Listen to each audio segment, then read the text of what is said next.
एक false allegation warrior या एक यंग एडवोकेट कलीग के रूप में अपना या अपने क्लाइंट का केस जीतने के लिए आप क्या करते हैं?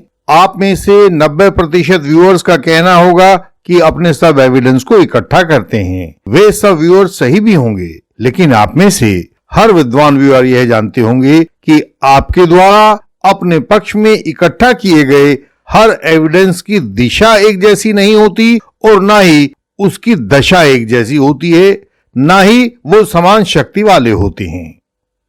कुछ एविडेंस बिल्कुल आपकी लाइन ऑफ डिफेंस की सीध में होते हैं तथा बहुत प्रबल होते हैं। जैसे यदि आप चंडीगढ़ में गोली चलाने का आपके ऊपर आरोप हो और आप अपनी उपस्थिति इंदौर में साबित कर देते हैं, तो यह बहुत प्रचंड एविडेंस होगा और बिल्कुल बरी करवाने की दिशा में काम करेगा। जबकि दूसरे कुछ एविडेंस बिल्कुल लाइन ऑफ डिफेंस की सीध में नहीं होते, लेकिन उनमें थोड़ी सी सपोर्ट रहती है। इसी तरह उनकी ताकत भी आपको बरी करवाने वाली नहीं होती, लेकिन आपकी निर्दोषिता की ओर वे सूचना देते हैं। जैसे यदि आप 11 बजे अंबाला में होने का आपके ऊपर आरोप है, लेकिन 10:30 बजे आप शाहबाद मारकंडा में और 11:30 बजे आप डेरा बस्सी में होते हैं, आपकी लोकेशन वहां पर चिन्हित की जाती है, तो यह आपके लिए एक सपोर्टिव एविडेंस है। हालांकि यह आपके 11 बजे अंबाला में होने को दिखा तो रहा है, लेकिन वहां पर रुकने को नहीं दिखा रहा है। यह आपके लगातार चलने को दिखाता है। यह दूसरा एविडेंस पूरी तरह बरी करवा देने वाला नहीं है, लेकिन आपकी डिफेंस में हेल्प करने वाला एविडेंस है। इस तरह हर केस फाइल के रिकॉर्ड पर जितने भी तरह के ताकतवर या निर्बल एविडेंस होते हैं, उन सब को इस तरह से व्यवस्थित किया जाए कि सबकी ताकत मिलकर एक ही दिशा में काम करे और वह आपके लक्ष्य को प्राप्त करने वाला हो, आपको बरी करवाने वाला हो। तो एविडेंस के इस सामूहिकीकरण को हम अलाइनमेंट ऑफ एविडेंस कहते हैं। अलाइनमेंट का अर्थ होता है एक सीध में करना। आपके कार के टायर्स का अलाइनमेंट बिगड़ जाता है, आप उसको सीधा करवाते हैं। इसी तरह से एविडेंस का अलाइनमेंट बिगड़ता है तो आप उसको भी सही करवाते हैं। यह बहुत सिद्धि प्राप्त एडवोकेट्स के द्वारा अपने क्लाइंट्स को बचाने के लिए उपयोग किए जाने वाली एक महान लीगल टेक्निक है। प्रोसिक्यूशन एविडेंस का केवल एक उद्देश्य होता है, वह आपके विरुद्ध आरोप को साबित करना चाहता है। लेकिन प्रोसिक्यूशन एविडेंस को खत्म करने वाला एविडेंस कई तरह से काम करता है। वह प्रोसिक्यूशन के आरोप में फॉल्सिटी ऑफ एलिगेशन को दिखाता है, इलीगलिटी ऑफ एलिगेशन को दिखाता है, वीकनेस ऑफ एलिगेशन या इम्प्रोबेबिलिटी ऑफ एलिगेशन को भी दिखाता है। और प्रोसिक्यूशन एविडेंस के खिलाफ इसे आप दो तरह से सिद्ध करते हैं। पहला तरीका है कि प्रोसिक्यूशन के गवाहों को क्रॉस करके उनको झूठा साबित किया जाए, उनको अविश्वसनीय दिखाया जाए, और दूसरा यह है कि जहां भी कमी रह गई हो वहां अपना डिफेंस एविडेंस लाया जाए। प्रोसिक्यूशन आपके खिलाफ गवाहों के मौखिक बयान का मुख्य एविडेंस लाता है, मेडिकल एविडेंस, फोरेंसिक एविडेंस उसको भी लाता है, CDR, call log, electronic evidence, bankers book evidence आदि का भी वह सहारा लेता है। और यह दूसरा जो एविडेंस है मौखिक के अलावा, इसको कोरोबोरेटिव एविडेंस कहते हैं। क्रिमिनल ट्रायल के दौरान अलग अलग गवाह यह सब एविडेंस रिकॉर्ड पर लाते हैं। जब आप इन गवाहों को क्रॉस करते हैं तो हर क्रॉस में आपको समान सहायता नहीं मिल पाती है। कोई आपको ज्यादा सपोर्ट करता है, कोई गवाह बिल्कुल नहीं टूटता है। किसी से ज्यादा तो किसी से कम सहायता मिलती है। इनमें से जिस एविडेंस में थोड़ी बहुत कमी रह गई हो या ज्यादा कमी रह गई हो, उस कमी को अंतिम गवाही के द्वारा पूरी करवा लेना ही अलाइनमेंट ऑफ एविडेंस का उद्देश्य होता है। इसके द्वारा नियम यह बनता है कि किसी भी प्रकार के एविडेंस में कोई कमी रह गई है तो उसे अपने अलाइनमेंट के द्वारा ठीक करें और अपने आरोपी को बरी करवा ले जाएं। हमारी हर सहायता मेंबर्स के लिए ही उपलब्ध होती है। मेंबर्स बनते ही हम आपके पीडीएफ दस्तावेजों को पढ़कर आपके केस की दशा और आगे की दिशा आपको लिखकर बता देते हैं। क्वशिंग, डिस्चार्ज और एक्विटल, जो भी आपके केस में संभावना बनती है वह संभावना भी आप तक हम पहुंचा देते हैं। जीतने के लिए भविष्य में क्या क्या करना जरूरी है यह भी बताते हैं और यह आपको सब कुछ मुफ्त बताया जाता है। मेंबर्स बने और अपने केस को जानें। उसका भविष्य और उसका समाधान जानें। झूठे आरोपों से बचने और अपनी जीत की आवश्यकताओं को जानें।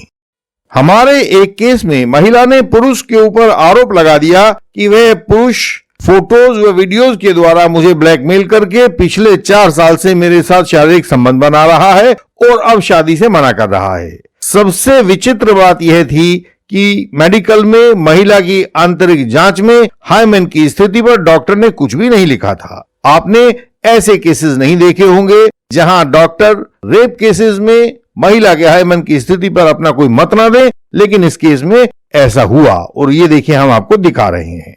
उस डॉक्टर को क्रॉस करते समय हमने लोकल वकील साहब को बताया था कि फला फला सवाल आपको डॉक्टर से पूछ लेने चाहिए और यह भी पूछा था कि क्या आप इसको कर पाओगे, तो उन्होंने कहा कि हाँ कर लेंगे। लेकिन कोर्ट में सवाल पूछते समय जैसा कि आमतौर से होता है, कोर्ट प्रेशर्स काम करते हैं और हमारे वे साथी वकील साहब शायद कुछ नर्वस हो गए और सवाल नहीं पूछ पाए। हम आपको वह क्रॉस भी दिखा रहे हैं, इसे आप देखिए। हमें लगा कि इस एविडेंस को हमें अलाइन करना होगा। मूलभूत नियम यह है कि हर एविडेंस को क्रिमिनल ट्रायल में केवल आईओ के द्वारा ही अलाइन करवाया जा सकता है। तो जब तक केस का आईओ नहीं आया, हम लोग चुपचाप बैठकर इंतजार करते रहे और जिस दिन केस का आईओ अपना बयान देने के लिए आया तो आईओ का क्रॉस करने के लिए हमने अपने एक बेहतरीन साथी अभिजीत को क्रॉस करने के लिए भेजा। उस केस में हमारे जो भी कमजोर बिंदु थे उन सभी को हमें अलाइन करना था। उन पर हमारे अभिजीत ने क्या सवाल किए आप देखिए और सीखिए। महिला ने पुरुष के ऊपर SC/ST एक्ट के आरोप भी लगाए हुए थे। दिन तारीख बताए हुए थे कि इस दिन वहां पर पुरुष ने जाति सूचक गालियां दी थी। तो हमने सवाल पूछा, 12/2/2021 के आरोप के समय जिस घर में बुलाए जाने का आरोप है, क्या आपने आईओ साहब उस घर का साइट प्लान बनाकर केस फाइल में लगाया है? और आईओ ने कहा कि हां लगाया है। यह एक बहुत चतुर प्रश्न था। हम उस घर के साइट प्लान का उत्तर नहीं पूछ रहे थे, वो तो केस फाइल में लगा हुआ था और हम वहां देख के भी जान रहे थे, बल्कि हम इस सवाल के द्वारा यह स्थापित करने की कोशिश कर रहे थे कि जाति सूचक गालियों का आरोप कोई सार्वजनिक स्थान नहीं है, बल्कि घर के भीतर का एक कमरा है। SC/ST एक्ट लागू नहीं होगा। तो सवालों को हमें कई बार आड़ लेकर पूछना पड़ता है, जिससे कि सामने वाले गवाह को हमारी मंशा का पता ना लग सके कि हम क्या पूछ रहे हैं। हमने दूसरा सवाल पूछा, 12/2/2021 के दिन जो आरोप लगाया है, पीड़िता ने उस घर में किसी अन्य व्यक्ति के मौजूद होने का आरोप तो नहीं लगाया था ना, और ना ही उस घर में मौजूद किसी तीसरे व्यक्ति का नाम आपको बयान में बताया था। ये बात ठीक है ना? और आईओ ने कहा हाँ जी ऐसा ही था। उसके बाद महिला ने कहा था कि ये मुझे दिल्ली, फरीदाबाद और गुड़गांव के होटलों में ले गया था। तो हमने उस पर भी सवाल पूछा और चतुराई से पूछा। जो हमारे वहां क्रॉस में कमियां रह गई थी, कई बार हमारे जो लोकल साथी होते हैं कुछ कमियां छोड़ देते हैं, तो उसको हमने कैसे अलाइन किया आप देखिए। हमने पूछा, पीड़िता ने आपको कभी उन दिन, दिनांक व समय की कोई जानकारी नहीं दी है ना, जिन पर उसने दिल्ली, फरीदाबाद और गुरुग्राम के होटलों में आरोपी के द्वारा ले जाया जाना बयान किया है? ठीक बात है ना आईओ साहब? और क्योंकि यह जानकारी रिकॉर्ड पर नहीं थी, तो आईओ ने कहा हाँ बिल्कुल ठीक है। हमने अगला सवाल पूछा, इन्हीं होटलों के बारे में पूछा। पीड़िता ने उन स्थानों के, उन होटलों के नाम और लोकेशन भी आपको आईओ साहब कभी नहीं बताए हैं, सही बात है ना? और उन्होंने कहा हाँ जी बताए नहीं है।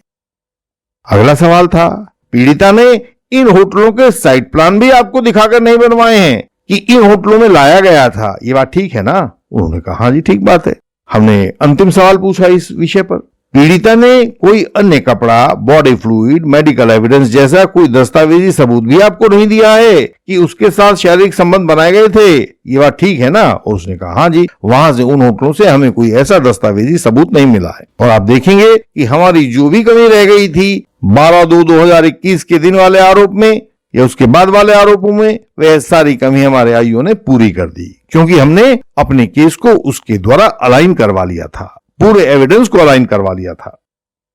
और अब एक अंतिम हिस्सा जो हमारे क्रॉस का बचा हुआ था, वह था लेडी के हाइमेन के ऊपर। हमने पूछा, आईओ साहब क्या आप जानते हैं कि पीड़िता की MLC करने वाली लेडी डॉक्टर ने पीड़िता के हाइमेन के टॉर्न या रप्चर्ड होने की बात नहीं लिखी है? क्या आपने हाइमन के टोन या रप्चर्ड होने की बात, ना लिखी होने की बात अपने सीनियर ऑफिसर से की थी? सवाल का टेक्सचर देखिए आप। हमने अगला सवाल भी पूछा, क्या आपने अपने सीनियर ऑफिसर से पूछा था कि इतने लंबे शारीरिक संबंधों के आरोप लगाने वाली पीड़िता का हाइमन टोन या रप्चर नहीं होने के कारण आरोपी को चार्जशीट करने के कानूनी आधार हैं या नहीं हैं? तो क्या आपने आईओ के रूप में आरोपी को चार्जशीट ना करने का विचार प्रस्तुत किया था? हमने अगला सवाल पूछा, क्या एक पुलिस अधिकारी के रूप में आपको इसका कारण पता है कि 4-5 साल लंबे शारीरिक संबंधों के आरोप के बावजूद प्रोसिक्यूट्रिक्स का हाइमन टोन या रप्चर नहीं होने का क्या आधार हो सकता है? आपने देखा कि महिला डॉक्टर ने उस लड़की के मेडिकल एग्जामिनेशन के बाद वहां पर उस स्थान को खाली छोड़ दिया था। उसने ऐसा नहीं लिखा था कि हाइमन टोन है या नहीं है, लेकिन क्योंकि हम डिफेंस काउंसिल थे, हमें उसको ऐसे पढ़ना था जैसे कि वह हमें सूट करता हो, हमारे आरोपी को सूट करता हो। तो इसलिए हमने कहा कि देखिए, कहीं भी नहीं लिखा हुआ है कि हाइमन टोन था, इसलिए हाइमन टोन नहीं था। ये हमारा मूल तर्क था। हमने अंतिम सवाल पूछा, क्या एक पुलिस अधिकारी के रूप में आपको इस बात का कारण पता है कि कोर्ट में सुनवाई के दौरान भी लेडी डॉक्टर ने एमएलसी में पीड़िता के हाइमन की स्थिति पर कुछ ना लिखने का कारण क्यों नहीं बताया है? और आईओ ने कहा, साहब मैं क्या जानूं, हम आपको बताते हैं कि ये जो अंतिम कुछ सवाल हमने बनाए थे, ये सवाल वास्तव में जज के लिए होते हैं। जब भी वो जजमेंट करने के लिए अपने चैम्बर में बैठेंगे, फाइल को लेकर बैठेंगे और हमारे क्रॉस एग्जामिनेशन को पढ़ेंगे, तो उनके दिमाग में यह बात घर करनी चाहिए कि हां, 4-5 साल के संबंधों के आरोप के बावजूद भी उस लड़की का हाइमन टोन क्यों नहीं हुआ।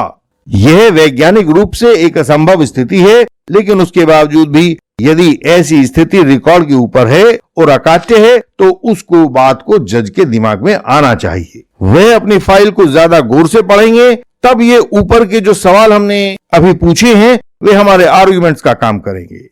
जज इस अलाइनमेंट ऑफ एविडेंस के एक मुख्य घटक होते हैं और मनोवैज्ञानिक रूप से यह बात उन्हीं की समझ में बैठाई जानी होती है कि सारा एविडेंस पूरी तरह से अलाइंड है और आरोपी की निर्लिप्तता यानी निर्दोष होने की ओर इशारा कर रहा है। अलाइनमेंट ऑफ एविडेंस के ऊपर हम 1 या 2 और वीडियोस लाएंगे ताकि आपको यह कॉन्सेप्ट अच्छी तरह से पता लग जाए और आप अपने लिए, अपने क्लाइंट्स के लिए इसका पूरा लाभ कोर्ट में ले पाए। इंडियन लीगल सिस्टम उन लोगों को राह दिखाता है जो झूठे आधार पर कानूनी केसेस में फंसा दिए गए हैं। हम उन लोगों के केस पढ़कर समाधान समझाते हैं। कोई कानूनी अड़चन हो तो इंटेंसिव कंसल्टेशन के द्वारा उसको हल करते हैं। क्वॉशिंग और डिस्चार्ज के बारे में सही कानूनी स्थिति बताते हैं ताकि आपका समय और संसाधन नष्ट ना हो। आवश्यक होने पर हमारा अपराजेय क्रॉस एग्जामिनेशन तो होता ही है। कोई झूठा गवाह आपको अब परेशान न कर पाएगा। केवल क्रॉस के द्वारा ही ट्रायल जीता जा सकता है। जो क्रॉस ठीक से नहीं कर पाते हैं वे ट्रायल में हार जाते हैं और अपीलों में वर्षों तक चक्कर लगाते हैं। आप इस कानूनी प्रक्रिया के शिकंजे में ना फंसें। हमारी वेबसाइट है indianlegalsystem.org। इस पर सभी महत्वपूर्ण जानकारियां आपकी सरल भाषा में दी गई हैं। उन्हें पढ़ें और सीखें। आपका ज्ञान आपका हथियार है। इस चैनल की हर एक वीडियो में फॉल्स एलिगेशन से बचाव की युक्ति दी गई है, उसे देखें, वह आपकी सहायता करेगी। इस चैनल को लाइक करें, शेयर करें और सब्सक्राइब करें। बेल आइकन को प्रेस करें ताकि कोई नई वीडियो आपसे छूट ना जाए। हम आपसे अगले वीडियो में फिर मिलेंगे। तब तक के लिए प्रणाम।